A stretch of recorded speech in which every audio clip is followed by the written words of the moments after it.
राम राम, जय हिंद। अगर तुम्हें एसएससी में इस बार सच में एक वैकेंसी लेनी है, चीज़ें क्लियर करनी है, हम तुम्हें एक एडवाइस दे रहे हैं जो कि तुम्हारे मतलब बहुत काम आएगी। हम सच बता रहे हैं, तुम्हारे बहुत काम आएगी स्ट्रेटजी।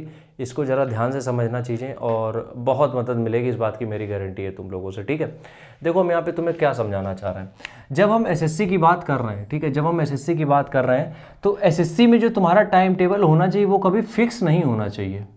अब यहाँ पे कुछ लोगों को दिक्कत होगी, लेकिन हम जब समझाएंगे तो पूरी बात पहले समझ लो तो दिक्कत शायद कम हो। ठीक है, फिक्स टाइम टेबल का मतलब मेरा यहाँ पे ये है सिंपल सा यार, कि जब तुम्हारे पास एक फिक्स टाइम टेबल होता है तो तुम डेली के उतने ही घंटे पढ़ते हो, उतने ही घंटे।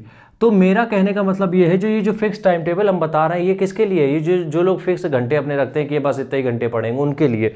अब देखो तुम लोग करो क्या, तुम लोग अपने सिलेबस को फिक्स करो, टाइम टेबल मत फिक्स करो, सिलेबस को फिक्स करो। जैसे कि अगर तुम्हारा 6 महीने बाद पेपर है तो तुम अपने आप को ये टारगेट दो कि अगले 3 महीने में हम ये सारा सिलेबस निपटा देंगे। ठीक है, तो अब जब तुमने 3 महीने का अपने आप को टारगेट दे दिया, अब तुम्हारे पास दो चीज़ें आ गई। सबसे पहली क्या आ गई कि तुम्हें ये पता है कि जो हमें सिलेबस खत्म करना है उसके लिए 3 महीने का टाइम है। तो कभी हमने 8 घंटे पढ़ लिया क्योंकि हमारा मन था तो हमने खींच दिया आज, और कभी अगर मान लो बहुत हमारे अंदर डिमोटिवेशन है, कभी कभी ये दिन ऐसे आते भी हैं जिस समय हमारा बिल्कुल मन नहीं होता है पढ़ने का।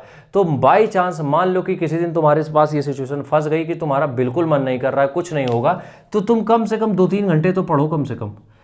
इसलिए हम कहते हैं थोड़ी फ्लेक्सिबिलिटी होनी चाहिए आपके टाइम टेबल में, लेकिन फ्लेक्सिबिलिटी का एंड गोल तुम्हारा सिलेबस होना चाहिए, या फिर जो भी तुमने गोल बनाया है। तो इससे क्या होगा, जो 3 महीने का तुमने सिलेबस का बनाया है इसको हर हफ्ते के हिसाब से डिवाइड कर दो, 7 डेज 7 डेज 7 डेज, इस तरीके से कि 7 दिन में हिस्ट्री, ज्योग्राफी, पॉलिटी, जो भी तुम्हें खत्म करना है वो तुम्हारे ऊपर है, हम इसके ऊपर कुछ नहीं बता रहे हैं। तो तुम्हारे पास फिक्स डेज होंगे, तो इन फिक्स डेज में तुम्हें उस सिलेबस को खत्म करना होगा। अब इस फिक्स डेज में तुम्हें पता है कि तुम्हारे पास 7 दिन है, ठीक है, तो तुम्हारा अगर आज ये लिखना पड़ेगा, लेकिन ये सिर्फ हमने बता दिया, तुमने मान लिया, ऐसे नहीं चलेगा, लिखना पड़ेगा तुम्हें। अब इससे होगा क्या, इससे सिंपल सी चीज़ होगी, हम पेन रख देते हैं, नॉर्मल समझाते हैं। इससे सिंपल सी चीज़ क्या होने वाली है कि जब तुम्हारे पास 7 दिन का है, कितने में करना है, तो मान लो आज तुम्हारा मूड बहुत अच्छा है, तुम्हारे पढ़ने का बहुत ज़्यादा मन हो रहा है, तो तुमने आज 8 घंटे की जगह 12 घंटे खींच दिया क्योंकि तुम्हारा आज मन है। ठीक है, कल भी तुम्हारा मन था, तुमने पढ़ लिया, तीसरे दिन हो सकता है तुम्हारा मन ना करे बिल्कुल भी, तुम्हें ऐसा लगेगा एसएससी है नहीं मेरे लिए।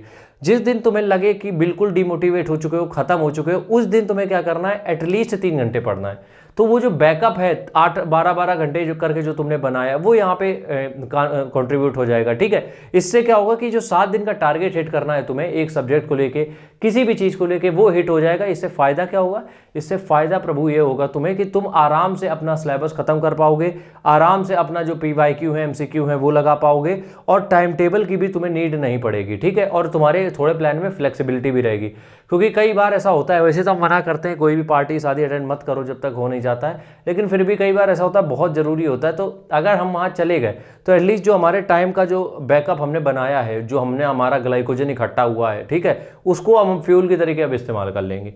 तो ये चीज़ें अगर तुम इंप्लीमेंट करोगे, इम्प्रोवाइज़ करोगे अपने टाइम टेबल में, तो चीज़ें आसान हो जाएंगी। राम राम, जय हिंद।